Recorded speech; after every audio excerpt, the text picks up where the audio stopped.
날씨가 또 추워지고 있습니다. 그럼에도 불구하고 명절은 다가오고 있고 안식일 시간 속으로 여러분들이 들어오시게 되었는데 그 명절을 즐거운 명절을 가족들과 함께 마음껏 즐기시되 이 안식일을 능가하지 않았으면 좋겠어요. 절제된 명절, 안식일이 더 귀하고 거룩한 그러한 날로 여기는 이번 주간이 되기를 간절히 바랍니다. 오늘 이 시간에는 내 형제는 누구인가 라고 하는 제목을 지금 묵상하도록 하겠습니다. 마태복음 12장 22절에 있는 말씀을 먼저 보면, 그때에 귀신 들려 눈 멀고 벙어리 된 자를 데리고 왔거늘 예수께서 고쳐주심에 그 벙어리가 말하며 보게 된지라 그랬어요. 이제 이러한 사건을 놓고 이제 이 바리새인들이 어떻게 반응을 보였는가, 더불어 이제 이 요셉의 아들들, 즉 예수님의 형제들은 어떻게 반응을 보였는가를 잠깐 살펴본다면, 일단 요셉의 아들들인 즉 예수님의 형제들과 이 예수님의 관계는 참 좋은 관계였어요. 형제들이지만 좋은 관계였어요? 그렇게 좋지 아니한 관계였어요? 좋은 관계는 아니었던 것 같아요. 그냥 예수님의 이 구속적 사역, 모든 사람들이 열광함에도 불구하고 제자들, 그 요셉의 형제들은 그렇게 공감하지 않았어요.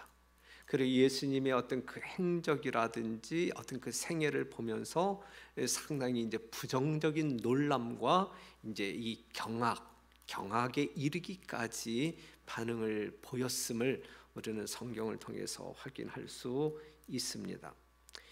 이제 그 22절에 있는 말씀처럼 이 귀신 들린 이 벙어리를 이렇게 이러한 어떤 그 이적을 행하여 예수님이 이제 행하셨다라고 하는 이제 이야기를 들었을 때 이 형제들의 반응은 이제 이 예수님의 모습을 이제 이렇게 이제 보는 거예요. 이제 형제들이 예수님이 온 밤을 지새우면서 기도한다라고 하는 이제 소문도 듣고, 그다음에 온종일 군중에 둘러싸여 식사할 겨를도 없이 봉사한다, 이제 이러한 소문도 듣고, 그 다음에 이 예수가 그들이 존경하는 종교 지도자인 바리새인들을 뭐한다? 대적한다. 예수가 이성을 잃어가고 있구나, 이렇게 이제 형제들은, 이 육신적인 형제들은 생각을 하고 있어요. 그러면서 사단의 능력을 빌어서 귀신을 내어 쫓는다라고 하는 이 바리새인들의 비난에 동조하게 됩니다. 그러니까 이 예수님의 이 형제들은 이러한 소문 때문에 자기들도 이제 비난의 대상이 되는 거예요. 야, 네 동생 뭐 예수는 어떻게 된가? 왜 저래? 야, 뭐 미친 거 아니야?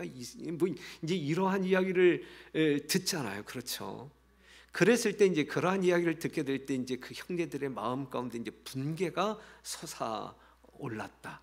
이제 시대의 소망은 그렇게 표현하고 있습니다. 그런데 이제 당시 바리새인들은 예수님의 행적을 보면서 크게 감동받거든요. 크게 깨달음을 얻거든요. 부인할 수 없는 메시아의 확증을 그들이 보거든요. 목격을 하거든요. 예수님만이 가질 수 있는 그의 의에 대하여 사모하는 마음을 갖기도 해요. 그 당시 이 예수님 주변에 예수님을 비난하는 이 바리새인들의 심령 속의 변화는 그랬단 말이에요. 자, 구주께 마음이 끌리지 않은 성직자들은 한 명도 없었다. 당시 예수님의 이제 행적을 지켜보는 이 종교 지도자들, 이 성직자들은 예수님께 마음이 끌리지 않았던 성직자들은 한 명도 없었다라고 표현하고 있어요. 한 명도 없었다. 그들은 성령의 음성이 저들의 마음속에서 예수가 이스라엘의 기름 부음을 받은 자니 그의 제자가 될 것을 고백하라고 재촉하는 소리를 들었었다. 그래. 이게 성령의 역사거든요. 성령의 깨우침이거든요. 그들 모두가 다 그러한 어떤 그 심리를 경험을 했단 말이죠. 그러나 저희가 예수를 거절합니다. 예수를 거절한 후에 그를 메시아로 받아들인다는 것은 너무나 굴욕적인 일이 될 것이었다. 그러니까 더 이제 예수님을 반대하게 되는 거예요. 그들의 발을 불신의 길에 들여놓았으므로 그들은 매우 교만하여 잘못을 자백하지 않았다. 그리고 그들은 진리를 시인하는 것을 피하기 위하여 구주의 가르침을 맹렬히 반박하기에 힘썼다 그랬어요. 당시 그 바리새인들의 마음과 겉이, 속과 겉이 이렇게 달랐어요. 우리도 이러한 삶을 살 수 있어요. 그렇죠? 이러한 삶을 살 수 있어요. 그런데 이렇게 사는 것은 상당히 어리석은 것이고 상당히 위험한 것이고 상당히 악한 거예요. 그렇죠? 이건 성령을 거절하는 것이거든요. 성령을 거역하는 죄에 빠지는 것이거든요.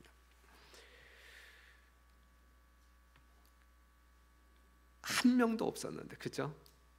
깨닫지 못한, 경험하지 못한 사람이 한 명도 없었는데 대다수가 예수님을 부인하고 결국은 예수님을 맹렬하게 반박하는 대열에 끼게 됩니다.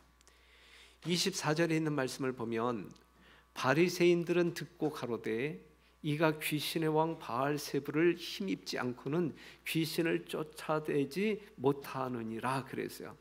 그냥 그 귀신 들린 벙어리를 이제 고쳤다라는 이제 이적의 소리를 들으면서 야, 그거 하나님께서 주신 능력 아니야. 이거는 어떤 그 사단의 왕 바알세불을 힘입어서 한 것이야. 이제 이렇게 이제 생각하고 이제 예수님을 공격하는 거예요. 이제 이러한 것들이 고의적인 고범죄, 고의적인 성령을 거역하는 죄, 용서받지 못하는 죄에 속한다. 하나님께서 심령에 역사하시는 것은 성령을 통하여 하시는 것인데 사람이 고의로 성령을 거절하고 이를 사단에게서 온 것이라고 말한다면 하나님께서 저들과 더 이상 교통하실 수 있는 통로를 끊어버리는 것이다. 더 이상 소통이 안 되는 거죠. 성령을 끝까지 거절하면 하나님께서 그 영혼을 위하여 더 이상 하실 수 있는 것은 아무것도 없다. 이럴 때 이제 불의한 자는 그대로 불의해지는 거예요. 그들의 운명은 이러한 상황 가운데서 결정되어지는 것이다. 이것이 돌아올 수 없는 다리를 건너는 거예요. 그 전까지는 하나님께서 하실 수 있는 모든 방법을 다 동원해서 정말 그들의 심령 가운데 예수님이 구주이심을 알게 하는 증거들을 계속적으로 제시한단 말이죠. 그럼에도 불구하고 이러한 상황이 되었을 때는 예수님께서 더 이상 하실 수 있는 일이 이때에 이제 사람들의 운명은 결정지어지는 것이다라고 하는 사실이죠. 31절에 있는 말씀 보면 그러므로 내가 너희에게 이르노니 사람의 모든 죄와 회방은 사하심을 얻되 성령을 회방하는 것은 사하심을 얻지 못하겠고 그랬어요. 성령을 회방하는 죄가 무엇이냐, 거역하는 죄가 무엇이냐, 이 죄는 구원함에 우리가 용서받을 수 없는 죄라고 이야기했는데 이러한 상황이 성령을 회방하는 죄, 성령을 거역하는 죄다라고 여러분들이 이해하시면 되겠습니다. 이것이 이제 디모데전서 4장 2절에는 자기 양심이 화인 맞아서 외식함으로 거짓말하는 자들이라. 그냥 더 이상 회개할 수 없는, 회개할 가능성이 전혀 없는 상태. 이것이 바로 이러한 상태. 이러한 상태에서 노아 홍수의 심판이 이르렀었고 소돔과 고모라 성에 불의 심판이 이르렀던 거예요. 그 다음에 가나안 족속들이 이러한 상태에 있었을 때에 이스라엘 백성들을 그 땅에 집어넣음으로 말미암아 그들을 완전히 멸하도록 하나님께서 명하신 것이고 하나님의 심판은 바로 이러한 때에 심판이 임하는 때는 바로 이러한 시점 가운데서 이루어진다라고 하는 사실을 여러분들이 기억하시면 심판이라고 하는 것이 그냥 이 결과를 놓고 볼 때는 상당히 두려운 것이지만 그때까지 그 시간에 이르기까지 하나님의 어떤 그 행사를 여러분들이 안다고 하게 되면 하나님의 무한한 사랑, 절절한 끊임없는 아주 감동적인 사랑을 넉넉히 이해할 수 있는 거예요. 하나님은 하실 수 있는 모든 방법을 다 동원해서 하시는 것이거든요. 그러니 심판이라고 하는 주제를 가지고 우리가 성경을 공부한다고 하게 되면 그 시점에 이르기 전까지 하나님의 어떤 그 사역을 우리가 살필 때 심판이 이처럼 아름다운 것이구나, 이처럼 공의로운 것이구나, 이처럼 하나님의 무한한 사랑이 표현되어지는 것이구나를 여러분들이 깨달을 수 있어요. 성령 어떠한 사건을 본다 할지라도 이 구약 성경 가운데 그 잔인하게 사람들을 죽이라고 명령하신 하나님의 명령 속에서도 우리는 하나님의 절절한 사랑을 느낄 수밖에 없는 것이고, 이것이 하나님은 사랑이시다라고 하는 안경을 끼고 성경을 본, 이 성경을 온전하게 이해하는 그러한 해석이거든요. 여러분들이 하나님의 정체성부터 이해하고 하나님의 말씀을 들여다본다고 하게 되면 하나님의 말씀은 어떠한 책이든 어떠한 사건이든 우리에게 아주 큰 감동으로 와닿을 것입니다. 사람들이 타락하게 되는 경로가 무엇이냐면 하나님께서 주시는 빛을 거절함으로부터 시작되는 거예요. 거절함으로부터. 하나님께서는 사람들을 인도하시기 위하여, 생명으로 인도하시기 위하여 빛을 보내시잖아요. 여기서 하나님께서 보내시는 빛이 무엇이냐라고 이야기하게 될 때 그건 하나님의 말씀이에요. 하나님의 말씀은 빛. 그 다음에 하나님의 종들을 통하여 빛을 제시하잖아요. 지금 여러분들은 하나님의 빛을 받고 있다라고 생각하셔야 되잖아요. 그렇죠? 우리는 뭔가 하나님께서 알려주시고자 하는 것을 지금 듣는 순간이거든요. 그렇죠? 예? 예.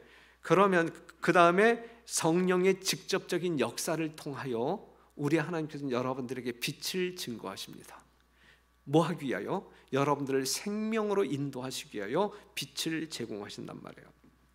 그런데 그러한 빗줄기를 무시할 때 우리가 나에게 이르러 온 하나님께로부터 이르러 온 그 빗줄기를 무시하게 될 때에 영적 감각이 부분적으로 마비되기 시작해요. 거절하면 거절할수록 마비되는 부분이 더 커지는 거예요. 그러다가 이제 전체가 마비 상태에 빠지게 될 때에 이게 화인 맞은 양심이 되는 것이거든요. 성령을 거역하는 죄에 대한 그리스도의 경고는 무익하고 악한 말과 밀접한 관련을 이 성령을 거역하는 죄와 우리가 입 밖으로 표현하는 말과 긴밀한 연관성이 있다. 긴밀한 연관성. 이 말이 얼마만큼 중요하냐면 이 말이라고 하는 것은 내면에 있는 것을 드러내는 것이잖아요. 이 내면이 정말 영적이고 순결하다고 하면 입 밖으로 나오는 말도 거기에 조화되어지는 어떤 말들이 나올 거 아니에요. 그렇죠?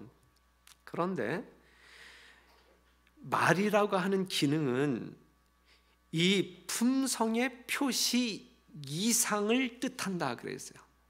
즉 우리의 내면에 있는 어떠한 품성을 표현하는 것이 이제 말인데 그 이상의 것이다. 그 이상의 것. 말이라고 하는 것은 우리 내면의 품성을 드러내는, 표시하는 그 이상의 의미가 있다라고 이야기하고 있어요. 왜 그러냐면 말은 품성에 영향을 미치기 때문에 그래요.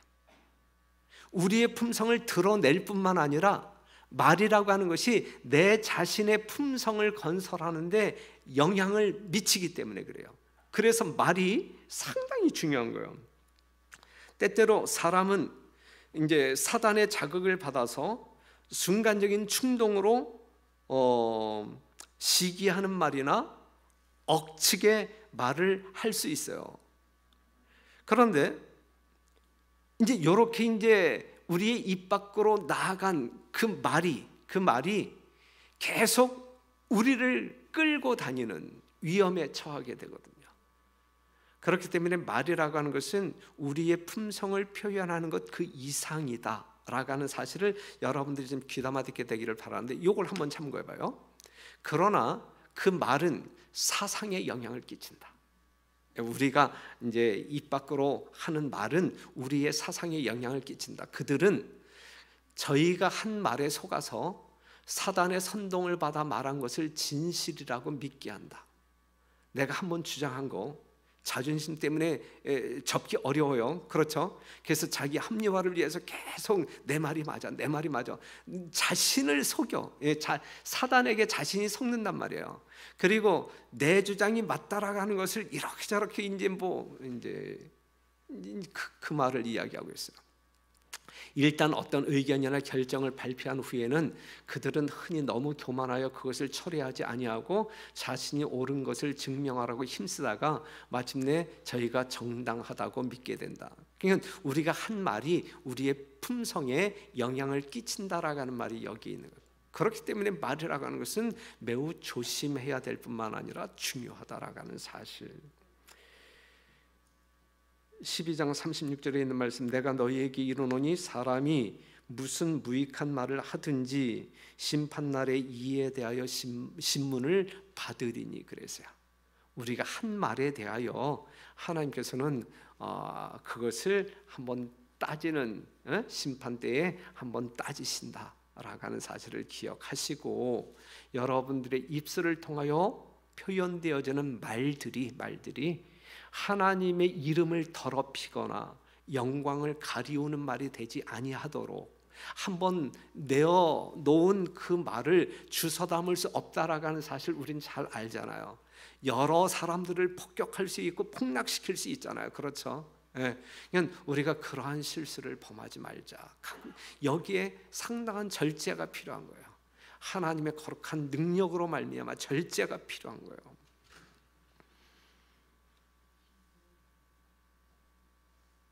그 다음에 성령을 거역하는 그러한 그 죄의 범주에 어떠한 것도 포함되어지냐면, 하나님의 말씀을 감동과 기쁨으로 듣지만 성령께서 내재하시도록 자신을 바치지 않는 것도 성령을 거역하는 죄다라고 말하고 있다. 하나님의 말씀을 감동으로 기쁨으로 듣지만 이 성령이 역사함으로 말미암아 그 말씀대로 우리의 삶이 이루어져야 되는데 그 단계에 이르지 아니할 때, 그 성령이 내재하도록 나를 컨트롤하도록 내어 맡기지 아니할 때, 이것도 성령을 거역하는 죄다. 그 다음에 하나님의 말씀을 듣고 인정한다 하더라도 그리스도가 나의 삶을 지배하지 않으면 결국 그리스도를 거절한 사람과 똑같은 결과를 낳는다. 그랬어요. 하나님의 말씀을 듣게 하는 것, 그것이 옳은지 분별할 수 있게 하는 것도 하나님의 능력, 이 성령의 역사. 그 다음에 하나님의 거룩한 말씀대로 우리의 삶이 이루어지도록 하는 것도 성령의 역사. 그런데 듣는 일은 감동받고 깨달음은 이제 됐는데, 이것이 성령의 능력으로 말미암아 우리의 삶 가운데 실현되어져야 되는데, 이제 그때는 이제 그 성령을 이제 내재하도록 허락하지 아니할 때 그것도 성령을 거역하는 죄가 된다. 이제 이것이죠. 무슨 말씀인지 이해가 됐습니까? 성령을 거역하는 죄, 그것이 무엇인지 여러분들이 알아야 될 것입니다. 그 다음에 이제 마태복음 12장 43절에 있는 말씀을 보게 되면 이제 더러운 귀신이 이제 그 사람에게서 나갔단 말이죠. 그 이제 있다가 이제 있을 것을 찾지 못하고 다시 이제 돌아왔는데 그 집이 어떻게 되었어요? 집이 비어 있고 소재되고 수리되었거늘 이에 가서 저보다 더 악한 귀신 7을 데리고 들어가서 거하니 그 사람의 나중 형편이 전보다 더욱 심하게 되느니라. 이 악한 세대가 또 이렇게 되리라 그랬거든요. 이게 무슨 말씀일까요? 이게 무슨 말씀이에요? 자, 우리는 원래 귀신 들렸던 사람이잖아요. 맞습니까? 우리가 요한복음 8장 44절 보게 되면 너희는 너희 아비 누구에게서 났다 그랬어요? 그 마귀에게서 났다 그랬어요. 이 세상에 태어나는 모든 사람들은 마귀의 자녀로 태어난단 말이죠. 이 마귀의 자녀로 태어난 우리들을 양자 삼기 위하여 우리 예수님이 이 땅에 오셨고 죄의 대가를 지불하심으로 말미암아 그 조건을 이루어 놓으셨거든요. 그래서 누구든지 저를 믿는 자마다 하나님의 자녀가 되는 권세를 주셨단 말이죠. 그렇죠? 예. 그래서 예수님의 은혜의 선물로 말미암아 우리가 마귀의 자녀이었던 우리가, 귀신 들린 자였던 우리가 이제 하나님의 자녀, 온전한 정신을 소유한 사람이 된단 말이죠. 그런데 이제 이 사단이, 이 귀신이 이 사람에게서 쫓겨난, 하나님의 능력으로 말미암아 쫓겨난 이 예수 믿는 사람에게서 이 쫓겨난 이 귀신이, 이 마귀가 자기 있을 곳을 찾잖아요. 그 자기 있을 곳을 찾아 어디에 가 있었어요? 물 없는 곳. 그게 물 없는 곳. 물이 없는 곳이라고 하는 것은 광야, 사망을 뜻하잖아요. 고대에 옛날에 그러한 곳은 귀신의 처소로 불려지기도 했다. 이제 이러한 어떤 그 설이 있어요. 그런데 나갔던 귀신이 광야나 사막이 편치 못하여 다시 원래 있던 곳으로 되돌아가고 싶은 거죠. 왔는데 어떻게 됐어요? 집이 비어 있고 소재되고 수리되었거늘 그랬거든요. 이 말이 무슨 말이에요? 이 말이 뭐예요? 자 봐봐요. 이 예수님을 영접함으로 말미암아 나를 지배하고 있었던, 그래서 사단의 지배를 받고 있는 동안은 우리는 귀신 들린 자잖아. 그렇죠? 마귀의 자녀잖아요. 그렇죠? 그런데 예수님을 영접함으로 말미암아 이 마귀가 쫓겨났잖아. 그게 우리의 주인이 누구예요? 예수님이잖아. 예수님. 그런데 그 예수님과 정말 동고동락하면서 행복하게 살아야 할 우리 자신이 그냥 나태함으로 말미암아 이 주인을 내친 거죠. 결국은 우리 스스로 내친 거죠. 그러니까 이 귀신이 와서 보니까 이 집에 주인이 있어요, 없어요? 비었고 그랬잖아요. 비었고. 그러니까 우리의 나태함으로 하나님을 이게 등한히 함으로 말미암아 우리의 주인 되신 예수님이 문 밖으로 내쳐졌단 말이지. 그 다음에 소재되고 수리되었거늘, 뭔가 이 사단이 거하기에 아주 최적의 어떤 그 환경이 조성되었단 말이지. 그러니까 신난 거예요. 그러니까 자기 혼자 오지 않냐고 7명의 이 마귀들을 데리고 와서 완전히 장악해 버리니까 이전보다 더 심한 귀신 들린 자가 되고 마는 것이란 말이죠. 어떻게 살아야 된다는 이야기예요. 이 말씀을 보게 되면 정말 우리가 이 귀신 들린 자들이었었는데 예수님의 거룩한 은혜와 능력으로 말미암아 이 귀신이 쫓겨나고 우리 주님께서 주인이 되셨는데 이 주인을 잘 섬겨야 될 거 아니에요. 이 주인이 내 심령 가운데서, 내 삶 가운데서 진짜 주인처럼 살 수 있도록 우리가 잘 섬겨야 될 거 아니에요. 섬기는 일에 등한히 함으로 말미암아 이 주인이 그냥 그럴 때 문제가 되는 거예요. 우리 공능능교회 성도님들은 제발 그러한 실수를 범하지 않게 되기를 바라요.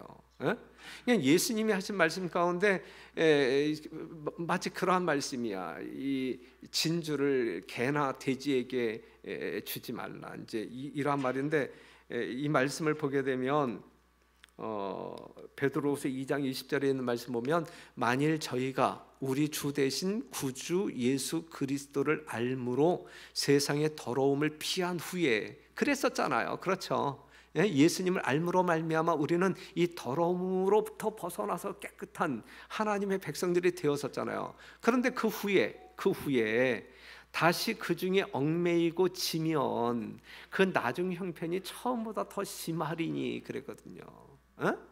예수 잘 믿다가 세상 밖으로 빠진 사람들은 이전보다 더 어두운 힘든 상황 가운데 빠지게 되거든요. 의의 도를 안 후에 받은 거룩한 명령을 저버리는 것보다 알지 못하는 것이 도리어 저희에게 나으니라. 그러니까 미지근한 것보단 차라리 차가운 게 낫다. 이게 참 속담에 이르기를 개가 그 토하였던 것에 돌아가고 돼지가 씻었다가 더러운 구덩이에 도로 누웠다 하는 말이 저희에게 응하였느니라 그랬거든요. 이러한 말씀이 그 당시에 사람들에게 주어졌던 말씀이고 오늘 이 시대를 살아가고 있는 우리들에게 똑같이 주어지는 말씀이란 말이에요. 귀담아 들어야 돼요. 귀담아 들어야 돼요. 오늘 성령을 거역하는 죄가 무엇인지 여러분들이 분명히 아셔야 돼요. 그렇죠? 이건 용서받지 못할 죄니까 우리는 그러한 죄를 범해서는 안 되잖아요. 그렇죠? 예. 그 다음에 이 말씀을 기억해야 된단 말이죠. 우리는 그리스도의 은혜로 말미암아 정결하게 된 하나님의 백성들, 예수 그리스도를 개인의 구주로 영접하여 그 주님을 주인으로 섬기는 자들이어야 마땅하잖아요. 그렇죠?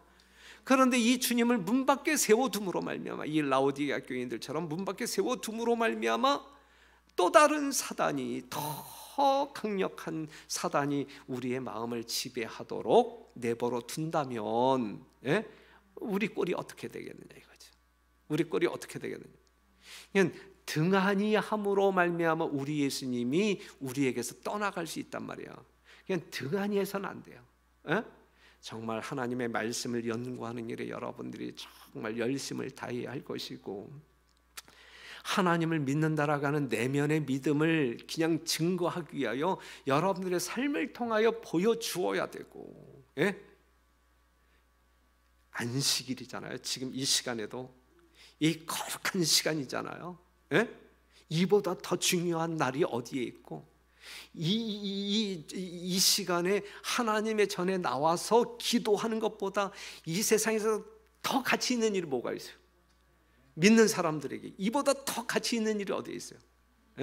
이것보다 더 우선순위가 어디에 있어요? 우리가 그렇게 살아야 한단 말입니다. 요한복음 5장 14절, 그 후에 예수께서 성전에서 그 사람을 만나 이르시되 보라 내가 나았으니 더 심한 것이 생기지 않게 다시는 죄를 범치 말라.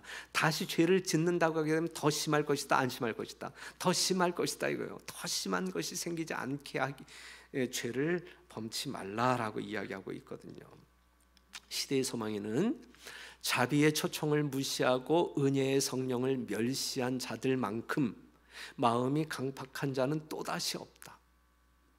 성령에 대항하는 가장 보편적인 죄의 표시는 회개하라는 하늘의 초청을 완강히 무시하는 것이다.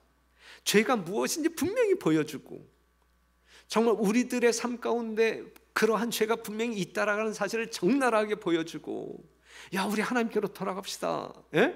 우리 하나님께로 돌아갑시다. 우리 하나님 정말 이미 용서하시고 우리를 맞이할 준비를 다 하고 있어요. 돌아갑시다. 이 초청에 우리가 응하지 아니할 때 그것이 성령을 거역하는 죄라. 이게 우리의 죄가 무엇인지 아는데, 그거 분명히 성령께서 일깨워 주셨는데, 그리고 모든 것을 다 용서하셨으니까 다 오라, 누구든지 다 오라, 너희 죄가 불글지라도 다 오라, 이렇게 초청하는데, 그럼에도 불구하고 우리가 그 회개의 초청에 응하지 아니한다고 하게 되면 우리가 어떠한 방법으로 구원받겠어요? 어떠한 방법으로 하나님의 품속에서 하나님의 자녀가 될 수 있겠어요? 방법이 없는 거예요. 방법이. 사람은 어차피 한 영의 지배를 받을 수밖에 없는 존재예요. 성령을 아니면 악령의 지배를 받든지 성령의 지배를 받든, 둘 중에 하나거든. 둘 중에 하나. 그렇기 때문에 예수를 믿고 사단의 권세를 물리친 후에는 반드시 성령의 지배에 굴복하는 삶을 살아야 된다. 그렇지 아니하면 우리는 악령의 지배를 받게 되는 것이거든요. 사람이 그리스도께 굴복할 때에 새로운 능력이 새 마음을 점령한다. 굴복할 때, 하나님의 것을 여러분들이 선택할 때, 여러분들이 활용할 수 있는 유일한 의지의 자유, 그 의지의 자유를 통하여 여러분들이 하나님의 것을 선택하게 될 때 이제 이렇게 된단 말이에요. 사람이 스스로는 성취할 수 없는 변화가 일어난다. 인간의 본성의 초자연적인 요소를 가져다 주는 것은 초자연적인 역사이다. 하늘의 능력으로 채워진 영혼은 사단의 공격에 난공불락이 된다. 그러나 만일 우리가 그리스도의 지배하심에 자신을 맡기지 아니한다면 악한 자에게 지배당할 것이다. 우리는 불갑을 세상의 패권을 잡으려고 싸우는 두 큰 세력 중에 전자가 아니면 후자의 지배, 즉 성령의 지배가 아니면 악령의 지배를 받을 수밖에 없다. 이제 이것이거든요. 흑암의 왕국의 통치를 받기 위하여 일부러 그것을 섬기기로 선택할 필요는 없다. 난 사단을 섬길래. 스스로 선택할 필요는 없다. 왜냐하면 빛의 왕국과 관계를 맺는 것을 등한히 하기만 하면 그냥 사단의 백성이 되는 것이니까, 사단의 백성이 되기 위하여 굳이 노력할 요소는 없다 이거예요. 하나님과의 관계를 소홀히 하면, 등한히 하면 뭐 자동적으로 사단의 백성이 되기 때문에, 하나님과 산 연결을 맺지 아니하면 우리는 결코 자기를 사람과 자아 방종과 죄에 대한 유혹에 부정한 영향을 대항할 수 없다. 우리는 많은 악습을 버릴 수 있을 것이며 얼마 동안 사단과의 관계를 끊을 수 있을 것이다. 그러나 순간마다 자신을 굴복시킴으로 하나님과 산 연락을 가지지 않는다면 우리는 정복당할 것이다. 그리스도와 개인적으로 친숙하고 계속적으로 교통하지 않는다면 우리는 원수의 마음대로 되어 마침내 그의 명령을 쫓을 것이다. 그랬어요. 그러니 사랑하는 성도 여러분, 우리는 어떻게 살아야 할까요? 이렇게 살자. 하나님께 의지하면서 초자연적인 능력을 의지하여 여러분들의 삶 가운데 초자연적인 어떤 그 승리를 경험하게 되기를 간절히 바랍니다. 자, 그러면 누가 예수님의 형제일까? 누가 예수님의 형제일까? 이제 이 예수님의 형제들이 예수의 하는 행동이 이제 못마땅해서 형된 도리로서 여러 차례 예수님을 권고했어요. 야, 그러지 마. 이 바리새인들, 이 성직자들 아니냐. 존경하자. 그리고 그들의 말에 순종하자. 그들과 척지지 말고 조화롭게 그냥 가자. 시끄럽다. 야, 이 가문의 망신이지 뭐냐 이게. 이렇게 이제 권고를 많이 했단 말이에요, 형제들이. 하지만 예수님이 들어요, 안 들어요? 예수님 참 말 안 듣는 자. 그치? 왜 형님들의 말을 안 들었을까?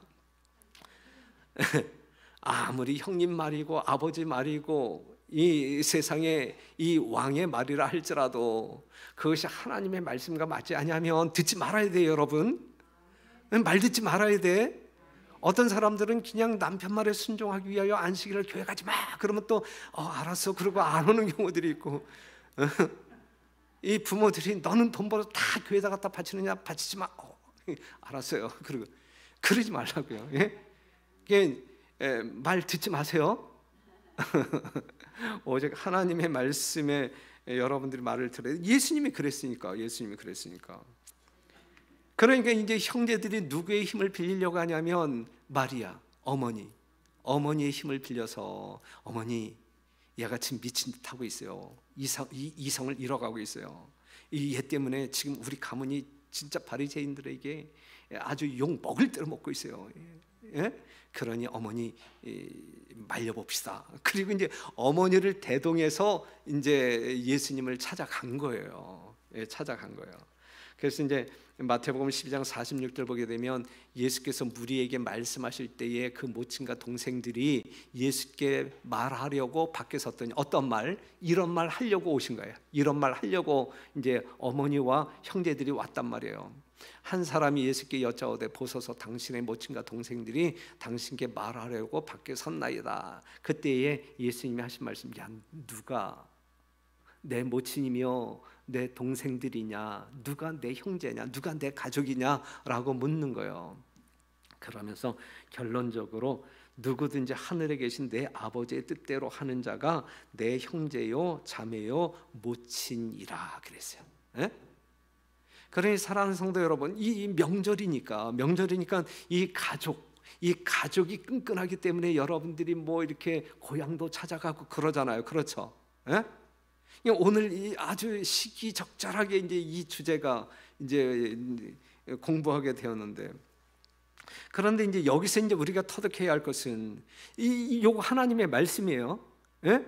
이 하나님의 말씀의 결론은 뭐냐면 육신적인 형제가 더 끈끈하냐, 아니면 예수님 안에서 형제 자매된 우리끼리가 더 끈끈하냐거든요. 예?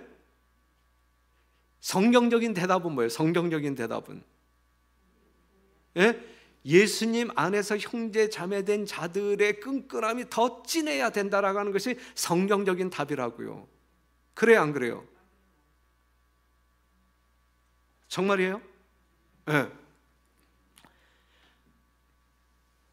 맞는 거야, 맞는 거.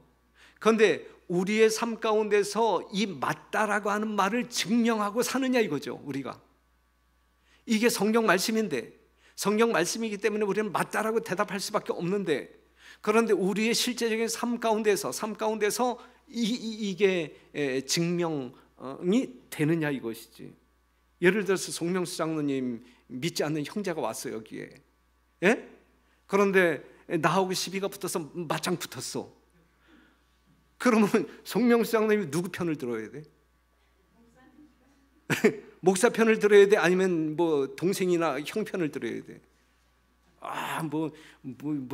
이 목사가 다 있어. 오래간만에 우리 형제가 왔는데 어떻게 하실 거냐고 장모님. 예, 일단 말씀은 이렇단 말이에요. 말씀은 이런데 근데 실제적으로 그렇단 말이에요. 실제적으로 예수님께서도요. 예? 참 믿음으로 그리스도를 받아들인 자들은 인간의 혈육보다 더 가까운 관계로 그리스도께 연합한 것이다. 그리고 그리스도인의 형제에는 혈육 간의 형제보다 더 진한 것이다라고 시대의 소망이 분명히 이야기하고 있어요. 예? 여기 이론으로 끝나서는 안 돼요. 실제적인 우리들의 관계가 그래야 되죠. 그런데 예수님의 삶 속에서도 이 형제들과 같이 있을 때 그는 스트레스가 있었거든요. 상당한 스트레스가 있었거든요. 그렇기 때문에 그가 뭔가 마음의 평안을 찾기 위하여 이제 하나님 안에서 형제 자매된 나사로의 집을 찾아가서 쉼을 얻었단 말이에요. 이러한 관계 속에 있었단 말이죠. 이사야 63장 3절에 있는 말씀 보면 만민 중에 나와 함께한 자가 없이 내가 홀로 포도주 틀을 밟았는데 내가 노함을 인하여 무리를 밟았고 분함을 인하여 짓밟았으므로 그들의 선혈이 내 옷에 튀어 내 의복을 다 더럽혔음이니. 이 말씀을 보게 되면 예수님은 이 땅에 생애하신 33년 동안 그리고 마지막 순간까지 정말 외롭게 사시다가 외롭게 가셨어요. 그렇죠? 예? 아무 영접도 정말 인간의 모습으로 이 땅에 왔을 때에 영접하는 자 아무도 없었고, 그죠? 예? 그 다음에 십자가에 달려 돌아가실 땐 제자들마저도 다 도망쳤고, 예? 겟세마네 동산에서 피땀 짜는 기도를 드리고 있었음에도 불구하고 그 잠시 동안도 참지 못하고 다 졸며 잤고, 그렇죠? 예? 그럼에도 불구하고 우리 예수님 뭐 하지 않았어요? 포기하지 않았어요. 우리들을 위하여 죽는 그 일을 포기하지 않았어요. 예? 이보다 더 큰 사랑이 어디에 있어요? 그랬기 때문에 오늘 우리가 있는 거 아니겠습니까? 그러니 사랑하는 성도 여러분, 정말 예수님 안에서 구원받은 우리들이라고 하면 예수님의 사랑, 정말 아가페 이타적인 사랑을 품는 일에 최선의 노력을 경주하게 되기를 바라고, 제발 죄의 결과로 말미암아 우리의 심령 가운데 찾아와 가득 채운 그 이기적인 사랑을 지워버리는데, 그냥 버리는 일에 최선을 다하게 되기를 바라요. 이건 무진장 힘든 거야. 예? 그 생애의 빛을 그 정로의 계단을 보게 되면 참 힘든 일이다라고 시인을 하고 있어요. 힘든 일이야. 하지만 싸워서라도, 이게 이제 필생의 싸움이거든요. 자아와의 싸움이거든요. 어려울지라도 우리는 극복하고 승리해야 된다라고 하는 사실이죠. 자, 이 말씀 보고 마칩시다. 그리스도를 위하여 괴로움을 당하고 심지어 자신의 가정에서까지 오해와 불신을 감내하는 자들은 예수께서도 그와 같은 고충을 겪으셨다는 생각을 함으로 위로를 얻을 수 있을 것이다.